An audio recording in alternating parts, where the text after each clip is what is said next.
Hi, I'm Terry Leverett, president of Prepare the Way. I'd like to introduce our next speaker. Her name is Glenna Callen.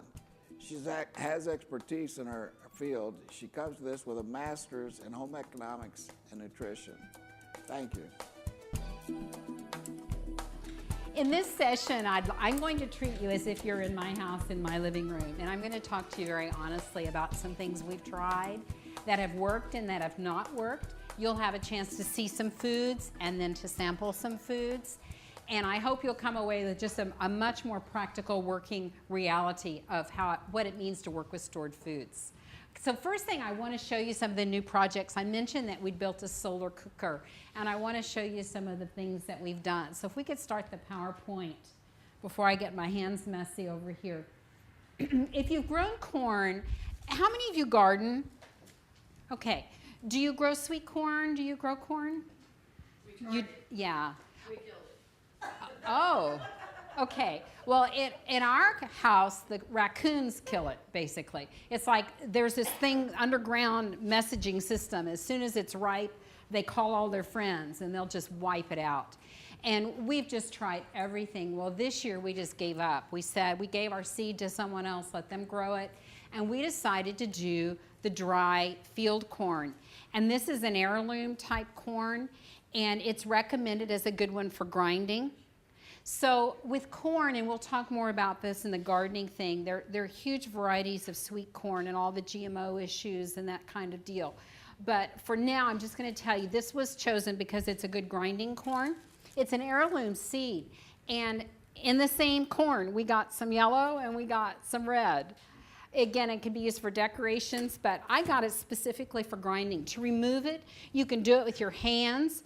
And we have an old-fashioned crank type grinder thing. You poke it down in and it pulls the kernels off and a lot of the cob too, and then you have to sift it out. But it was really a fun project. Okay, so this is what we did. All right, next one. That's what it looked like growing. Again, you let it dry on the plant. This year, that was not an issue. It has been so dry. Okay, next one.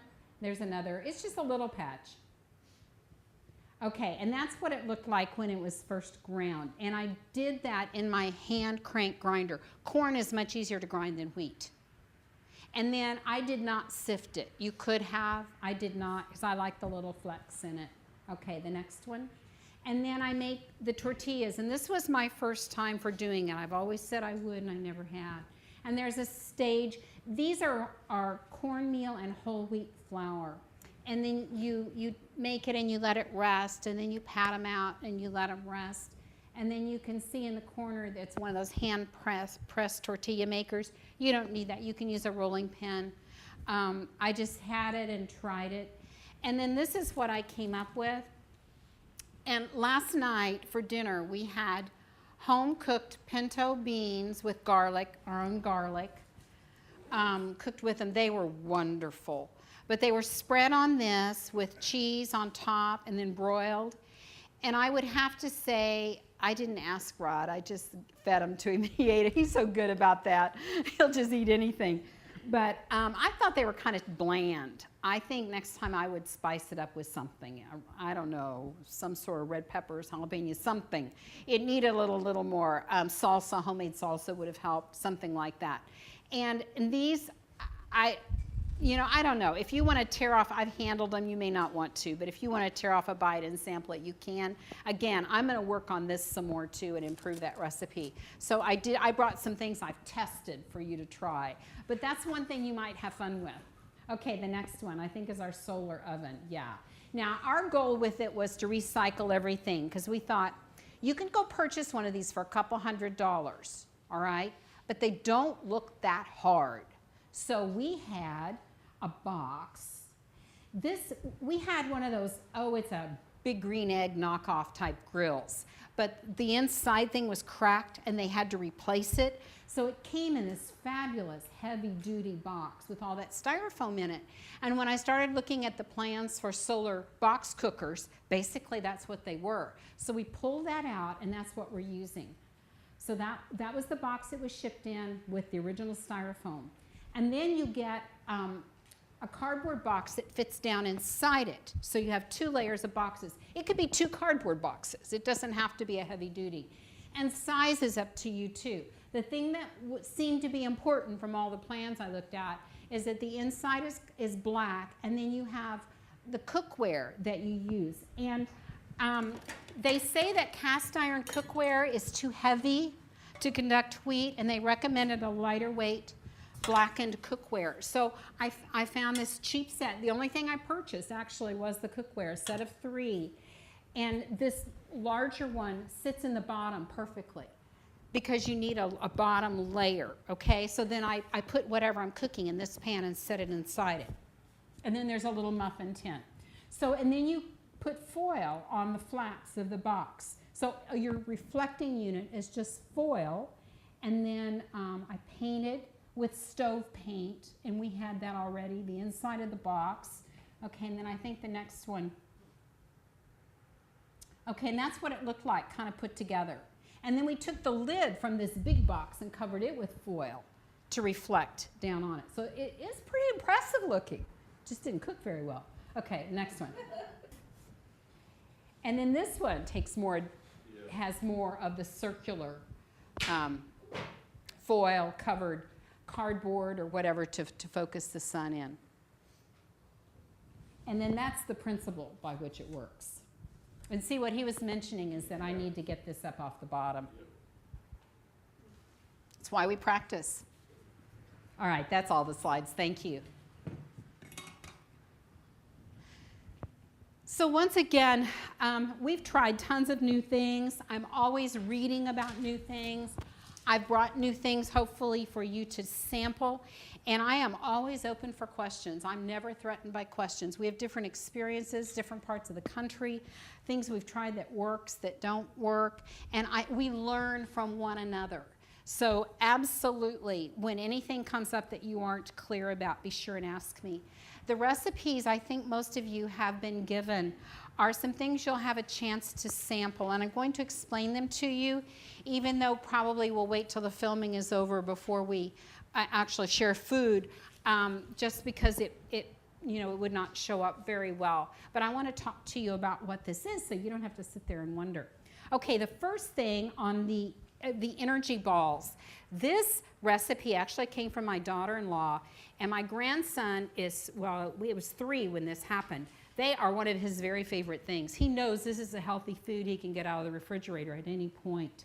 And they have, in your recipe there you have it, they have oatmeal, either ground flaxseed or oat bran, peanut butter, and honey, and then either chocolate chips or raisins.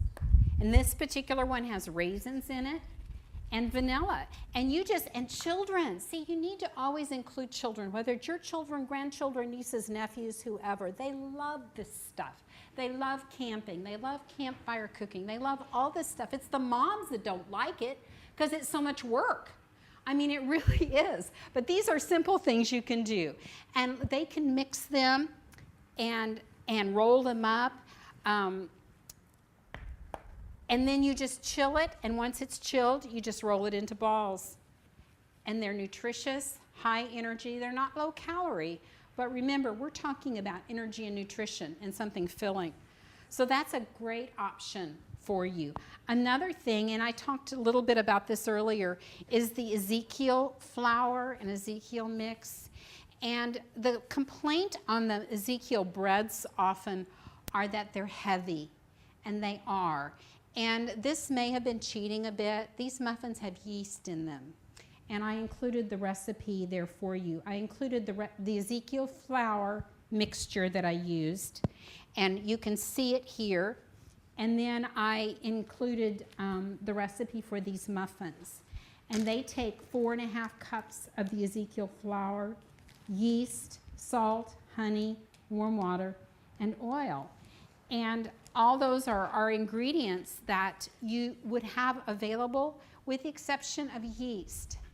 And I realize that, and that's going to be a challenge. I think if you were in a situation long term, of course, yeast will keep in a freezer a year, 2 years. I mean, I've used it a year without any noticeable difference. So as long as you have ability to keep things cool, you can keep that going. And then there's sourdough options.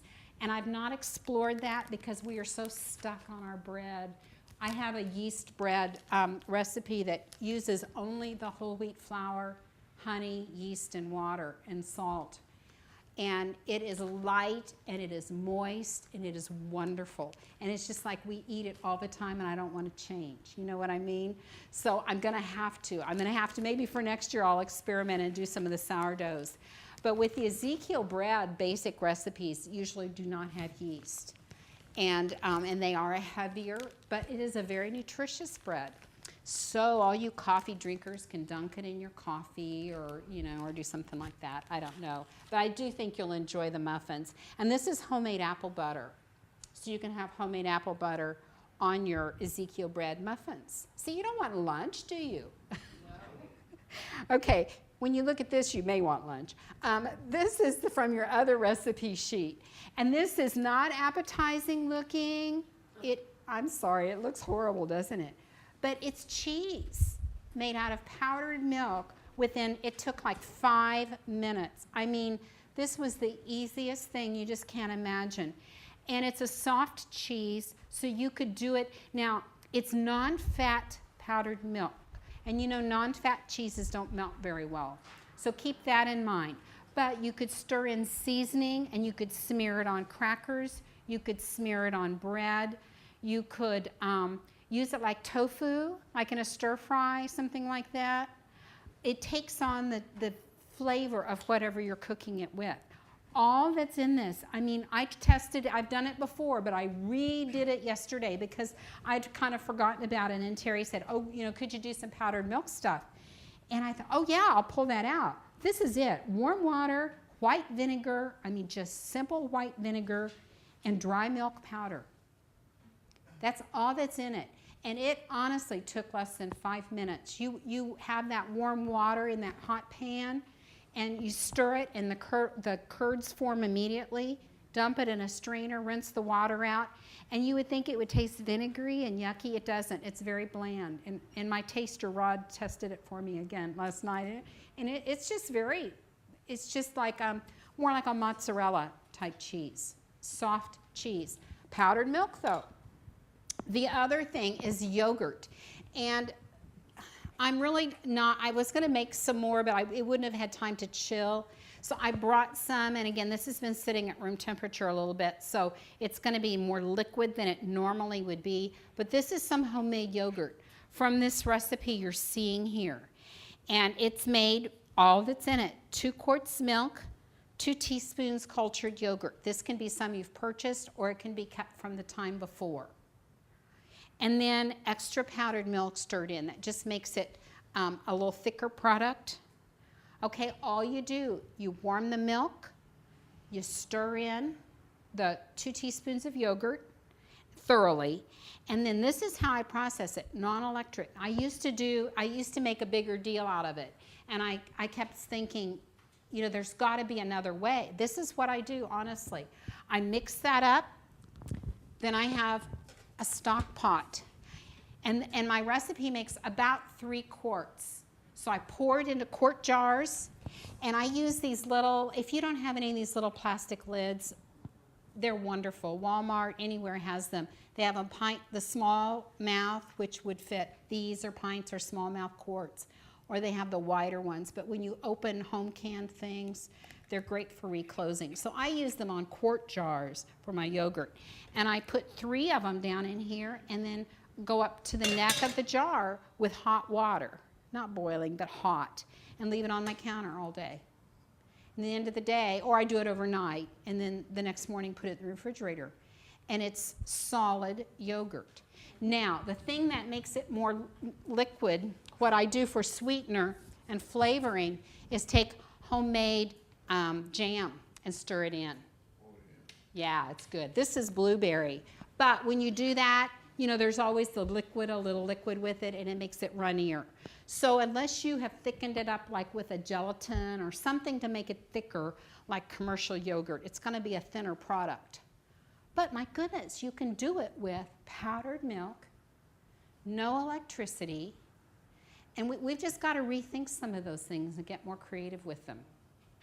So, that's not bad. We've got our yogurt, and I would pour it over oatmeal and make a muesli. I would stir my oatmeal into that. You can add other seeds and nuts to it if you want, but blueberry yogurt is yummy. Lots of variations of possibilities to it, too. We've made like coffee flavored. Coffee's something we're going to have to figure out, I admit, we're going to have to work on that for a long term. Anyway, all of these are things made from very, very basic ingredients. And I could also have put together that bulgur mix that I mentioned earlier, where, again, your stir-ins, peanut butter, you have honey, peanut butter and honey, and anything make it good. And then the raisins or the dried fruits, like if you have some of the freeze-dried fruits or dehydrated fruits, I always recommend raisins in those mixes because they last well and they add nutrition and they just make things palatable. You do not want to just cook wheat and eat wheat. People, again, think that, and I've been reading some about the Irish potato famine back, you hear about in history some of those issues and how difficult it is for people to eat things they are not familiar with. And you just look at like people who are elderly and they already have lost the sense of taste a lot. It's hard to get them to eat anyway. They need things that are familiar and tasty. So when you're experimenting, keep that in mind. It's not just the teenage boys that we're trying to fill up. We need to provide good nutrition for the very young and the very old. And I honestly think this kind of thing, the energy balls, would be a great option for that. The muesli would be a great option for that. And then any nutrition you can sneak in, like the dried bean, the bean flour, white bean flour, stirred in for protein. The cheese stirred in, or with some sort of, if you have to have yellow cheese, you could put yellow food coloring in it. I mean, you could. There are options. But do what you have to do. But my recommendation is just that you start practicing, that you really make it work for you. Back in the earlier days with the food storage things, and I've got books that range from the very beginning recommendations all the way through, and people who said this and people who've said that, and I'm trying to cut through a lot of that and just give you what has worked. But one author I can recommend to you is Rita Bingham, Bingham. And of all the authors who have addressed cooking with food storage type recommendations, I think she's by far the best. She has great variety. The things she's recommended, I've tested. And you can tell I've just about worn this book out. This is the one, Country Beans. And she has recommendations in here for using them and using powdered beans, but also for canning beans. And they line up with the USDA recommendations too, for ways to use them in soups. I mean, just everything you can imagine. And then this powdered cheese was one of her. Natural Meals in Minutes is another one of her books. If you just find her as the author, anything she's done has been good. And I have adapted several things from her recommendations. But it used to be a lot of the things were boring and they were like, nutritious, and people just, like I said, eat differently now. Recently, I saw a listing of the high nutrition, healthy adaptation on a website. And I just want to go over it with you a little bit and have you just think about what we've said so far and how it relates. Okay, they're saying for one person for 1 year, 300 pounds organic wheat. Okay, not a problem, That's not an issue. 300 pounds of wheat. Organic isn't an issue, or close to organic. Even there are lots of grains that are available from, I shouldn't say lots, but they are available that are close to organic, even if they're not organic. Then they say 155 pounds of other grains. Okay, that lines up with what we've said too. We've got oatmeal, we've got barley, some other grains, variety.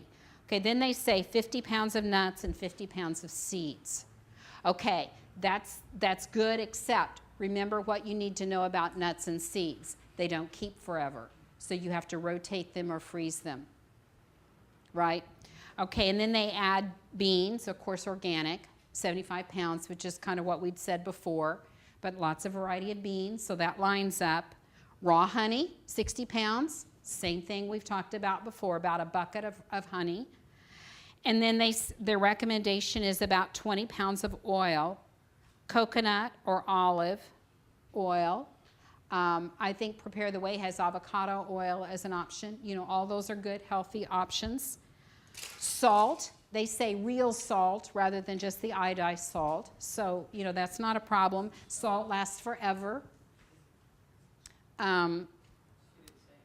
Real salt rather than 10 pounds of salt. Well, that would be real salt, sea salt, yes. Same difference. Again, it lasts forever. Then they recommend 60 pounds of a sprouting mix. Now, this is where I would kind of question is, I think you can apply a lot of these, but once again, you can sprout most of these other things that you've saved. So you don't have to purchase a specific sprouting mix unless you so choose. And then garden seeds, always good, and spices. So see, it's not that far off. You're just adjusting a bit to make sure everything maximizes nutrition. One thing I did not mention, and with the very basic classes that I do, I talk about other things you need besides these food storage items. Spices are huge. They really, really are. Things start tasting very bland after a while, so be sure you keep that in mind. So generally, and I have a couple friends who are nutrition coaches, and I ran through this with them. I said, okay, so, you know, because a lot of the people that I'm talking to, really, it matters, and they want to do the best. And I said, what would you recommend that we adjust on here? And of course, that whole gluten issue, whether or not you need to watch that, and you'll know that if you are one that does. But the other thing is eating seasonally is huge. Things are fresh. If they are not shipped in and picked raw and shipped in, they're going to be more nutritious. Anything you can grow is fresher. Eating seasonally. And then generally avoiding toxic habits. So starting now, like if you think, okay, I'm going to start eating well, then it's never going to happen. Got to start now. And the same thing is true with exercise. We're talking healthy habits now so that they carry over. Because once again, when you're under stress, it is not the time to make a huge extra unnecessary changes in your life. So the more you can do now, the better. And that's good. It's like, you know, my approach is I'm not waiting for an emergency to apply what I know. If it's not wisdom now, it's not going to be wisdom then. So if it really matters, let's start using it, let's start incorporating it, let's start making it a part of our lifestyle. And then we don't know if or when or what an emergency would look like. Because if I would say to you, you know, why are you storing food? What are you thinking? Well, probably each of you would have several different possibilities. We all know food prices are going up. That's a no-brainer. But regardless of why, if you don't have a plan for how to incorporate it now, if it's not wisdom for you now, you know, that shift is just really hard to make. So use it now, work through your recipes, include nutritious things, nutrient-dense foods, and then the other thing my friend mentioned is eating food in a wholesome state. In other words, as close to the original state as possible. So stay away from the processed things. And I would agree with that. And that's one thing I liked about the Gourmet Reserves foods too, is they don't add a lot of the additives to their mixed products even. You'll find people that they just say, well, you know, just give me a case of MREs and I'll be all right. Well, high sodium, you know, they're just long range. That's an emergency, quick emergency plan, yes, but not for long range, large scale, okay? So that's part of the answer, but not the whole answer. So you need to try to get things as close to the natural state as possible, and again, start using them and getting your body used to them. I wrote down just stuff that I think at this point I want to go over with you that I have found that I think would be helpful, just ideas. It's like as I'm working through it, and when I get an idea, I jot it down. Okay, so this is how it works for me. I keep a stockpile of basic ingredients, including a well-stocked pantry and long-term storage foods all the time. Supplement with a garden. Can be a small patio size, or if you can't garden, barter with somebody who does. You know, share skills. Part of this is about community anyway. And then avoid fresh produce, and I may mention this with our gardening session again, but it's worth hearing twice. Avoid fresh produce that's been imported. We took a master gardener class, and the pesticide expert from the University of Missouri, so we're not talking a health food person, we're talking the pesticide guy from the University of Missouri said the things that are banned here, they send them to South America. Yeah, so when you're buying those grapes that are imported from Chile in the winter, those pesticides are being used on those. So it was like, you know, I've tried to avoid that anyway, but we get careless and, you know, the fresh things are not always available here. So that's another reason for eating seasonally. Get those local things that have had, if they're not organic, have had minimal spraying. Exercise regularly. Read labels. Notice serving sizes. Oh, this is huge.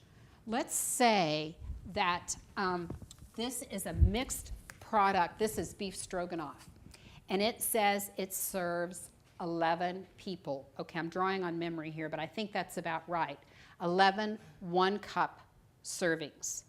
Okay, so for you men in our midst, if I serve this to 11 of you and you got 1 cup, would you be full? Not even close. And teenage boys, not even close. Doing heavy physical work, not even close. So you've got to keep in mind serving sizes when you're looking at products like that too.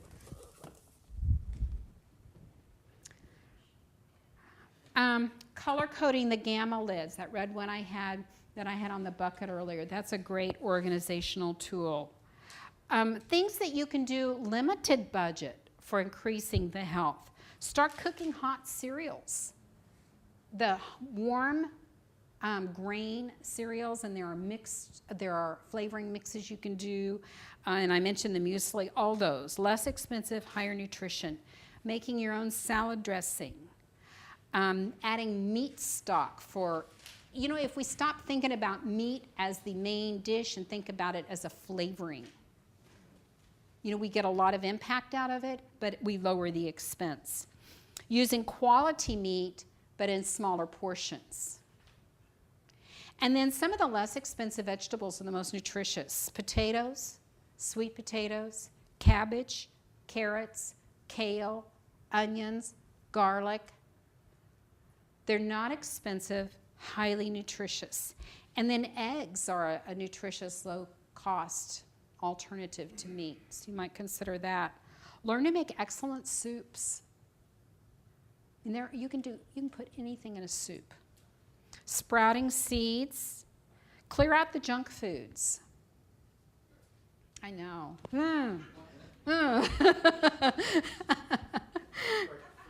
Yeah, all right. That is important. You need something that you consider a comfort food for any stressful situation you do, and you need to plan ahead for that. Right. But if the budget is spent more on junk food than nutritious food, that's where the change needs to be made. And then another thing I'd like to draw your attention to is making your own mixes. I have talked about the advantages and disadvantages of the pre-mixed products. You've probably all seen the dinner in a jar ideas, and there are books about it. There's a lot on the internet about those possibilities. Make your own mix. That's been around a long time, and there is some very practical value in it, but I also want you to know the disadvantages of it as you're looking at it. You could, if your family can identify some basic things that you would eat over and over. Like for me, there's a chicken rice soup mix. It's a flavored rice that I can stir into chicken broth that I think I would use over and over again. Okay, what I could do is gather those ingredients, make multiple containers of it. I could put it even in the jar, whatever jar would be appropriate. Seal that jar with a vacuum sealer, which pulls the air out, okay? Store it on my shelf for, you know, probably several years and go back and use it. That's practical, okay? But to think that I could do almost everything my family eats that way is probably not practical. So I would encourage you to look at those things with discretion because some of them will be really convenience foods for you and you need some convenience foods. But some of them, for example, when you're mixing ingredients, the shelf life is reduced to the shortest shelf life of any ingredient. So like I would put brown rice in. I cook with brown rice all the time. But if I use brown rice, then my shelf life is shortened. So you have to be careful what you're mixing together. But take a look at, there's some good ideas. Like I said, there are books available. There are a lot of recipes online for that type of thing. And that's another possibility. And then just making your own mixes, period. Like there's a classic Missouri mix that's like a Bisquick type baking mix that you can do. And you can store less expensive, and then you can make pancakes or biscuits or, you know, whatever you want out of it. That type of thing you might consider also. And then again, my 3 favorite storage foods, beans, bulgur, and oatmeal. I mean, I like the versatility of the beans, bulgur, and oatmeal. I consider convenience foods. We eat oatmeal every morning for breakfast. I mean, it's just, we're at that stage of life. Oatmeal is our best friend. But think about some other things. This, you know, I talk about things I do, and this is not depriving you to eat this way. Like, for example, you've got bread that you've made, and maybe it's turned out well, maybe it hasn't turned out so well. You've got olive oil stored, you've got spices stored. Make dipping oil for that bread. And make some pasta dish. I mean, you can really adapt and have good food. Asparagus is a perennial. I'll probably mention that again in gardening. A perennial plant that lasts, my goodness, 20 plus years. And the first thing in the spring that we harvest. And asparagus is a delicacy. Cantaloupe. Now, you've been hearing some bad press about cantaloupe, but we grow really good cantaloupe. But that with homemade yogurt and some berries. I mean, this is gourmet food, and you can do this very easily. Homemade bean dip made out of the garbanzo beans with raw veggies.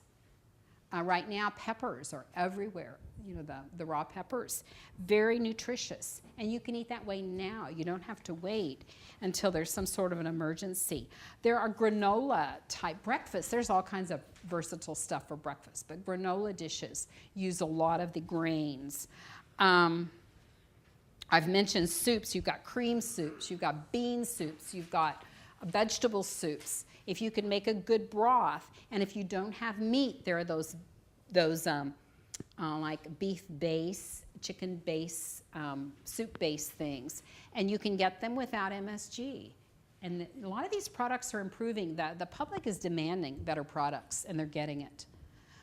So read your labels, but that stuff's out there, and it's not all that expensive. And the thing, too, is when it's available. I mean, that's my plan. When I find something on sale, I just stock up big time. And then especially seasonally, because you'll find things that come in season, new crop. And like this year with food, you know, typically in harvest time, certain things are less expensive. And we're going to see this cycle starting now with high, you know, field corn prices and then high beef prices. And that cycle continues. But when you're looking at seasonal apples, for example, Missouri apples are coming in season. Now's the time to start getting some good bargains on fresh things. So if you're from here, you're used to that, but we have so many people who come in and out and just aren't used to what grows locally and what grows, you know, our perennial native plants. We don't want to overlook those. Lots of possibilities there. Okay. I mentioned a little bit about quantity cooking. big pots. A pot like that would serve around 50. Now, you're going to ask what serving size, because I told you to pay attention to that. We'll pretend you're not real hungry, or I'll serve it on rice. How about that? We'll make an extender for it. But when you're thinking about large quantities, if you'll look online for lots of the quantity recipes are in increments of 50 people. So watch through their school lunch ideas, they're just catering ideas. A lot of those recipes are based on 50 people. So when you start, then you can multiply it out to whatever you want. But I think it's a good idea to have 5 or 6 things that you could serve to a crowd. Just, you can't do it with everything. But like ham and beans or something you could easily make for a crowd. I have a creamy potato soup. You know, that's the kind of thing. Terry loves the powdered potato flakes. And there is a lot of versatility with that. And see, you could easily whip up a creamy potato soup out of those potato flakes for a crowd, with, as long as you have some seasoning, like a chicken rice soup. You know, if you use freeze-dried chicken, or if you have even canned, you know, just the canned chicken, you can stir it in and with the seasonings come up with a large quantity. Red beans and rice, that kind of thing. Think in terms of a few of those types of things that you could make in quantity and keep those ingredients on hand. Vegetable soups, of course, are always set up for that. So again, thinking of, you would need large pots, large ladles, serving things, something to serve in. Just think all that through for some large group things as well as the smaller group. So I've encouraged you to look at yourself, your own needs, older and younger, large groups, to incorporate it in what you're doing. Look at non-electric equipment like the thermos, things that you do not need power. You need to look at cooking options, redundancy, layers of options. In our case, we have propane gas range instead of electric. We didn't have the option of natural gas. It's either propane or electric. We went with propane because we have a 500-gallon tank, and we heat with wood. So our tank, we hardly use any. I mean, we could cook for a year with that much, easily with that much propane. But we have that. Then we have our grill. Most of you would have a grill. We have a fire pit. The new thing we're adding, and some friends of mine gave this to me as a gift, and they're going to help build it, is an outdoor bread oven. And it's going to have a grill and a capability of making several loaves of bread at one time. It's one of those things you heat it up, though, and you cook in it all day. So it takes some thinking. But all those are layers. And then you have all your little camp stoves. If you're limited on space, camp stoves, volcano-type stoves. Again, lots of possibilities, but I would encourage you not to get locked into one. Have options. Always have options. And I'll be very honest with you. For us, our difficulty would be if we had to evacuate. That's our weak area. It just is. We're prepared to bring them in, you know, but evacuation would be difficult. And there are other people, those friends that have moved here from New Orleans, that evacuation is easy for them. They have their stuff packed. They know exactly what it looks like. And they're rethinking the other way. So again, I would encourage you over lunch or over your time together just to start processing some of this and what it would look like in real life for you. Okay, I'm going to stop now so that you have a chance to try some of the products, and then I will be available one-on-one for questions, and we have formal question-answer times as well coming up. Thank you.